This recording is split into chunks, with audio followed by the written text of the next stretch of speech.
মাঠে বল গড়াতে বাকি মাত্র 5 সপ্তাহ। সাধারণ হিসেবে এই সময়ে প্রতিটি দেশের ড্রয়িং রুমে চলে ফুটবল উন্মাদনা, টিভিতে ঝিলিক দেয় প্রিয় দলের প্রমোশনাল বিজ্ঞাপন। কিন্তু এবার চিত্রটা ভিন্ন। বিশ্বের প্রায় 175টি দেশে ফিফা তাদের সম্প্রচার সত্ত্ব বিক্রি সম্পন্ন করলেও এখনো ঝুলে আছে ভারত আর চীনের ভাগ্য। যে দুই দেশে বাস করে বিশ্বের 1/3 মানুষ, সেখানে ফিফার অফিসিয়াল ব্রডকাস্টার কে হবে তা নিয়ে চলছে স্নায়ুযুদ্ধ। ভারতের বাজার নিয়ে ফিফার অঙ্কটা ছিল $100 মিলিয়ন, কিন্তু মুকেশ আম্বানির রিলায়েন্স এবং ডিজনির যৌথ সংস্থা প্রস্তাব দিয়েছে মাত্র $20 মিলিয়ন, যা ফিফার প্রত্যাশার তুলনায় নামমাত্র।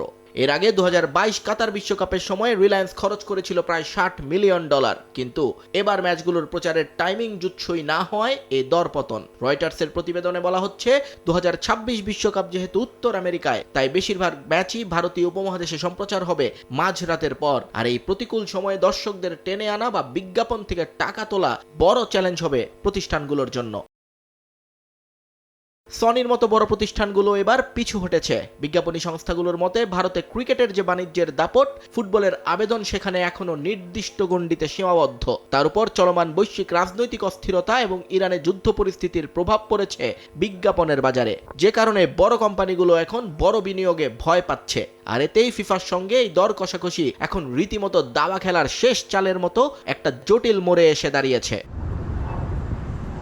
অন্যদিকে চীনের অবস্থা আরও রহস্যময়। 2022 বিশ্বকাপে বৈশ্বিক ডিজিটাল ভিউয়ারশিপের প্রায় 50% ছিল চীনের দখলে। অথচ এবার রাষ্ট্রীয় গণমাধ্যম সিসিটিভি এখন পর্যন্ত কোনো চুক্তির ঘোষণাই দেয়নি। দেশটিতে প্রায় 20 কোটি ফুটবল ভক্ত থাকলেও জাতীয় দলের ভরাডুবি আর ঘরোয়া ফুটবলের কাঠামোগত সংকটে আগ্রহে ভাটা পড়েছে এবছর। তবে টিভি সত্ত্বে লাভ করতে হলে ফিফা এবং এই বিশাল দুই বাজারের মধ্যস্থতাকারীদের সমঝোতায় পৌঁছাতেই হবে। সময় ফুরিয়ে আসছে দ্রুত। মাত্র কয়েক সপ্তাহের মধ্যে পরিকাঠামো তৈরি আর বিজ্ঞাপন স্লট বিক্রি করা বিশাল এক কর্মযজ্ঞ। শেষ পর্যন্ত যদি সমঝোতা না হয়, তবে কোটি কোটি ভক্তকে এবার হয়তো বিকল্প পথ খুঁজতে হবে মাঠের লড়াই দেখতে। নিয়ন মুহাইমিন, সময় সংবাদ।